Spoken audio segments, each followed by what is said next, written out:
தமிழகம் முழுவதும் நடப்பாண்டில் 53 லட்சம் மெட்ரிக் டன் நெல் கொள்முதல் செய்ய இலக்கு நிர்ணயிக்கப்பட்டுள்ளதாக உணவுத்துறை அமைச்சர் சக்கரபாணி தெரிவித்துள்ளார். தஞ்சை மாவட்ட ஆட்சியர் அலுவலகத்தில் சம்பா நெல் கொள்முதல் தொடர்பாக முத்தரப்பு ஆலோசனைக் கூட்டத்திற்கு பின் செய்தியாளர்களை சந்தித்த அமைச்சர், கடந்த ஆண்டை விட இந்த ஆண்டு நெல் கொள்முதல் கணிசமாக அதிகரித்துள்ளதாகவும், நெல் கொள்முதல் நிலையங்களில் பணியாற்றும் தற்காலிக ஊழியர்களில் 1400 பேரை நிரந்தரப்படுத்த நடவடிக்கை எடுக்கப்படும் என்றும் தெரிவித்தார். யுக்ரைனின் போக்ரோவ்ஸ்க் நகரம் முழுவதும் பனியால் மூடப்பட்ட நிலையிலும் ரஷ்யாவின் தாக்குதல்கள் தொடர்ந்து வருகிறது. மேலும் நகரின் வடக்கு பகுதியை தங்கள் கட்டுப்பாட்டில் வைத்திருக்கும் யுக்ரைன் ரஷ்ய படைகள் மேலும் முன்னேறி வருவதை தடுத்து வருகிறது. போக்ரோவ்ஸ் பகுதியில் மட்டும் ஒரே நாளில் ரஷ்ய படைகள் 28 தாக்குதல்களை நடத்தியதாகவும் சண்டைகள் தொடர்ந்து நடைபெற்று வருவதாகவும் தெரிவிக்கப்பட்டுள்ளது.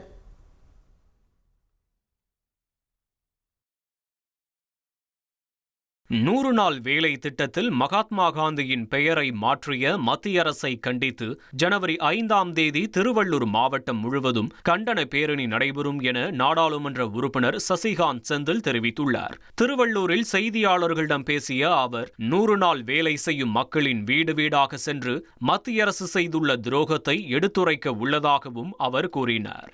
ஸ்பெயினின் தெற்கு மற்றும் கிழக்கு மாகாணங்களில் கடந்த சில நாட்களாக கொட்டி தீர்த்த கனமழையால் 3 பேர் உயிரிழந்துள்ளனர். இதில் 2 உடல் மீட்கப்பட்டிருக்கிறது. ஆறுகளில் வெள்ளம் கரை புரண்டு ஓடும் நிலையில் மக்கள் வீட்டிற்கு உள்ளேயே இருக்குமாறு அறிவுறுத்தப்பட்டுள்ளது. மேலும் பல இடங்களில் கார் மற்றும் இருசக்கர வாகனங்கள் வெள்ளத்தில் அடித்துச் செல்லப்பட்டன.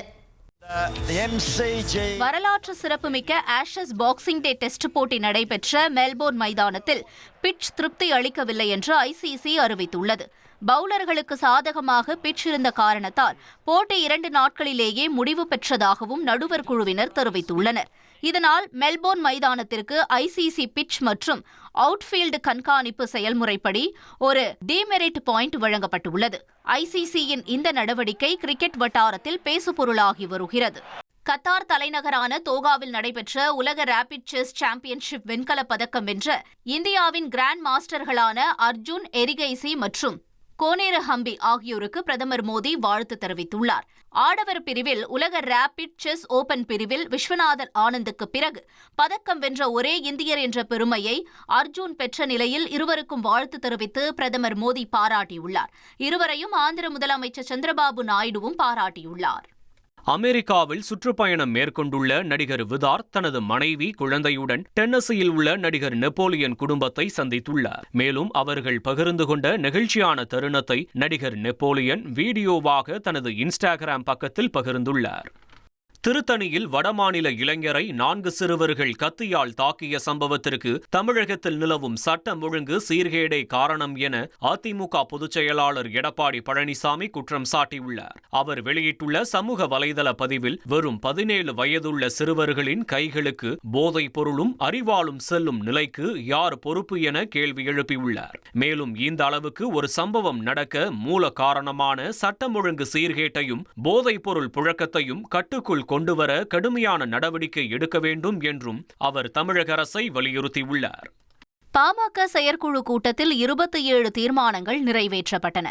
இக்கூட்டத்தில் பாமக நிறுவன தலைவர் ராமதாஸ் மீண்டும் கட்சியின் தலைவராக தேர்ந்தெடுக்கப்பட்டார். குறிப்பாக வேட்பாளர் தேர்வு உள்ளிட்ட அனைத்திற்கும் கையெழுத்திட ராமதாசுக்கு அதிகாரம் வழங்கி செயற்குழு கூட்டத்தில் தீர்மானம் நிறைவேற்றப்பட்டது. பசுமை தாயகம் அமைப்பின் தலைவராக இருந்த சௌமியா அன்புமணி அப்பொறுப்பிலிருந்து விடுவிக்கப்பட்டு அதன் புதிய தலைவராக பாமக செயல் தலைவர் ஸ்ரீ காந்தி நியமனம் செய்து தீர்மானம் நிறைவேற்றப்பட்டது. புதிய கல்விக் கொள்கையை ஏற்றுக்கொள்ளாத சிலருக்கு இன்னும் சில நாட்களே உள்ளதாக மத்திய கல்வித்துறை அமைச்சர் தர்மேந்திர பிரதான் விமர்சித்துள்ளார். ராமேஸ்வரத்தில் நடைபெறவுள்ள காசி தமிழ் சங்கமத்தின் நிறைவு விழாவுக்கு பங்கேற்க மதுரை வந்த அவர், புதிய கல்விக் கொள்கையை தமிழக மக்கள் ஏற்றுக்கொண்டுள்ளதாக தெரிவித்தார். தமிழகத்தில் நடைபெறும் கலாச்சார நிகழ்வுகளில் தேவையில்லாமல் அரசியல் புகுத்தப்படுவதாகவும் அமைச்சர் சாடினார்.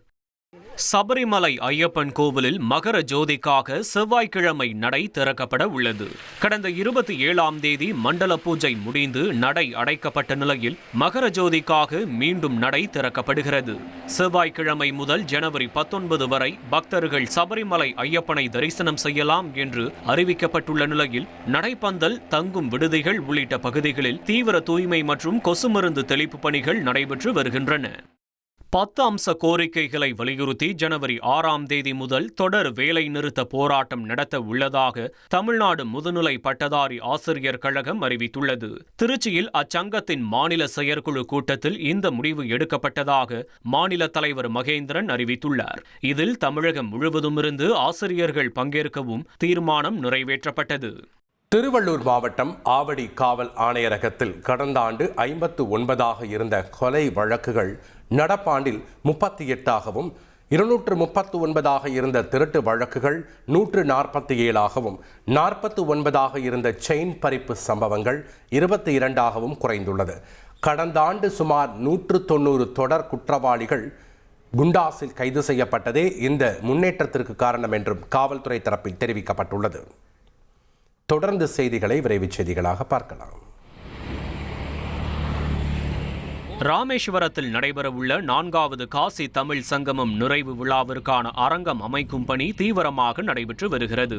இதில் சிறப்பு விருந்தினராக குடியரசு துணைத் தலைவர் CP ராதாகிருஷ்ணன் பங்கேற்க உள்ளதால் பாதுகாப்பு ஏற்பாடுகள் பலப்படுத்தப்பட்டுள்ளது.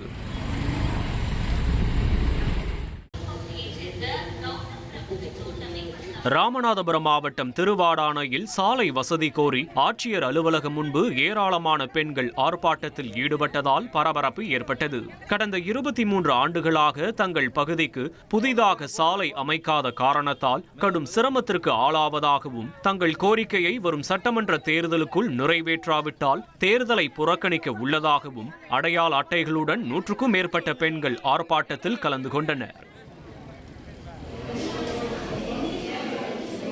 திண்டுக்கல்லில் உள்ள பிரபல நகைக்கடையான ஸ்ரீ வாசவி தங்க மாளிகையில் 1,40,00,000 மதிப்பிலான நகைகளை திருடியதாக ஊழியர்கள் 7 பேர் மீது வழக்கு பதிவு செய்யப்பட்டுள்ளது. அவர்களில் 3 பேர் கைது செய்யப்பட்டுள்ளனர். இவர்கள் கடந்த செப்டம்பர் மாதம் 4 நெக்லஸ்களையும் கடந்த நவம்பர் மாதம் 3 நகைகளையும் திருடியுள்ளனர். மேலும் சில நகைகளை சேதாரம் அடைந்து விட்டதாக கூறி அவற்றை விற்று பணத்தை பங்கு போட்டுள்ளனர் என குற்றம் சாட்டப்பட்டுள்ளது.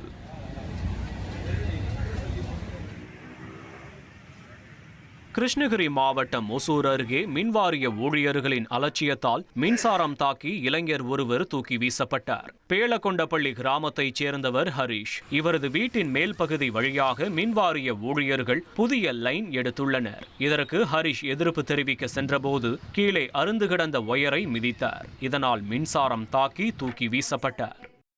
திமுகவின் வெல்லும் தமிழ் பெண்கள் மாநாட்டிற்காக திருப்பூர் மாவட்டத்திற்கு வருகை தந்த முதலமைச்சர் ஸ்டாலினிடம் ஆனைமலையாறு நல்லாறு திட்டத்தை கேரள அரசுடன் இணைந்து நிறைவேற்ற வேண்டும் என விவசாயிகள் கோரிக்கை வைத்தனர். பரம்பிக்குளம் ஆழியார் பாசன சீரமைப்பு திட்டத்தை நிறைவேற்றியதற்காக விவசாயிகள் முதல்வரிடம் நன்றி கூறினர். மேலும் பரம்பிக்குளம் காண்டூர் பிரதான கால்வாய் சீரமைப்பு பணிக்கு கூடுதல் நிதி ஒதுக்கீடு செய்யுமாறு கோரிக்கை வைத்தனர். மாமல்லபுரத்தில் சூப்பர் ஹீரோஸ் உடைகளில் வெளிநாட்டு சுற்றுலா பயணிகள் வலம் வந்தது பலரது கவனத்தை ஈர்த்தது.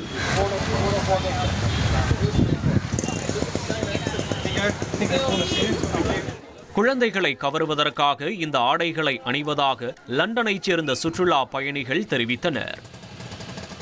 வங்கதேசத்தில் இந்துக்களுக்கு எதிராக வன்முறைகள் நிகழ்த்தப்படுவதாக கூறி பாகிஸ்தானிய அகதிகள் தலைநகர் டெல்லியில் போராட்டம் நடத்தினர்.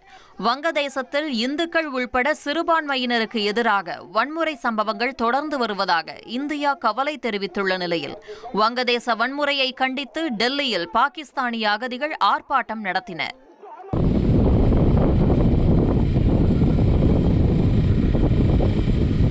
காசி தமிழ் சங்கம் 4.0 நிகழ்ச்சியின் நிறைவு விழா ராமேஸ்வரத்தில் நடைபெறவுள்ள நிலையில் அதற்கான பாதுகாப்பு ஒத்திகையில் அதிகாரிகள் ஈடுபட்டனர். நிறைவு விழா நிகழ்ச்சியில் சிறப்பு அழைப்பாளராக இந்திய துணை குடியரசுத் தலைவர் CP ராதாகிருஷ்ணன், மத்திய கல்வி அமைச்சர் தர்மேந்திர பிரதான் உள்ளிட்ட முக்கிய பிரமுகர்கள் கலந்து கொள்ள உள்ளனர். இதையடுத்து பிரத்யேகமாக அமைக்கப்பட்டுள்ள ஹெலிகாப்டர் இறங்குதளத்திலிருந்து நிகழ்ச்சி நடைபெறும் இடம் வரை அதிகாரிகள் பாதுகாப்பு ஒத்திகையில் ஈடுபட்டனர்.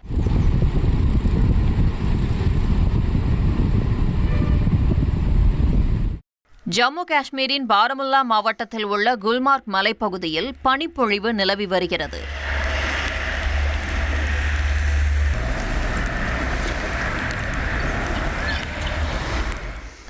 மழை பொழிவதைப் போல் பனி பொழிவது கண்களுக்கு விருந்தாக அமைந்துள்ளது.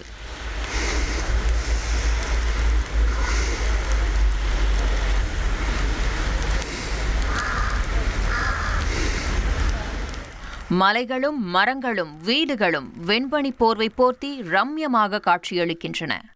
கம்போடியா 250க்கும் மேற்பட்ட ட்ரோன்களை ஏவி போர் நிறுத்த ஒப்பந்தத்தை மீறியுள்ளதாக தாய்லாந்து குற்றம் சாட்டியுள்ளது. பல வாரங்களாக தொடர்ந்த எல்லை மோதலை முடிவுக்கு கொண்டுவரும் வகையில் சமீபத்தில்தான் போர் நிறுத்த ஒப்பந்தம் கொண்டுவரப்பட்டது. ஆனால் கம்போடியாவிலிருந்து 250க்கும் மேற்பட்ட ஆளில்லா ட்ரோன்கள் தாய்லாந்தின் எல்லைக்குள் ஊடுருவியது கண்டறியப்பட்டதாக தாய்லாந்து தெரிவித்துள்ளது. இதுபோன்ற நடவடிக்கைகள் போர் நிறுத்த ஒப்பந்தத்திற்கு முரணானது எனவும் குற்றம் சாட்டப்பட்டுள்ளது. வடகொரிய அதிபர் கிம் ஜாங் உன் அந்நாட்டின் நீண்ட தூர கப்பல் ஏவுகணை சோதனையை மேற்பார்வையிட்டார். கொரிய தீபகற்பத்தின் மேற்கே நீண்ட தூர கப்பல் ஏவுகணைகள் இலக்கை தாக்கிய நிலையில் கிம் இந்த சோதனையில் திருப்தியடைந்துள்ளார். ஏவுகணைகள் 2 மணி நேரத்திற்கும் மேலாக பறந்து இலக்குகளை தாக்கியதாக தெரிவிக்கப்பட்டுள்ளது. திருச்செந்தூர் முருகன் கோவிலில் ஆங்கில புத்தாண்டை முன்னிட்டு பக்தர்கள் காவடி எடுத்தும் அலகு குத்தியும் வேண்டுதலை நிறைவேற்றினர். அலங்கரிக்கப்பட்ட சப்பரத்தில் மயில் மீது எழுந்தருளிய முருகப்பெருமானின் வீதி உலா மேலதாளங்கள் முழங்க நடைபெற்றது. மேலும் இதில் ஏராளமான பக்தர்கள் கலந்து கொண்டு வழிபாடு செய்தனர். ஒடிசா மாநிலம் பாலாசோரில் 4 நாட்களுக்கு முன்பு ஹோட்டல் அறையில் நண்பனை அடித்து கொன்ற சம்பவத்தில் பெண் மற்றும் அவருடைய காதலனை போலீசார் கைது செய்தனர். ஹோட்டல் அறையில் தங்கியிருந்த மூவரும் மது அருந்திக் கொண்டிருந்த போது வாக்குவாதம் ஏற்பட்டு கொலை நடந்தது தெரிய வந்துள்ளது.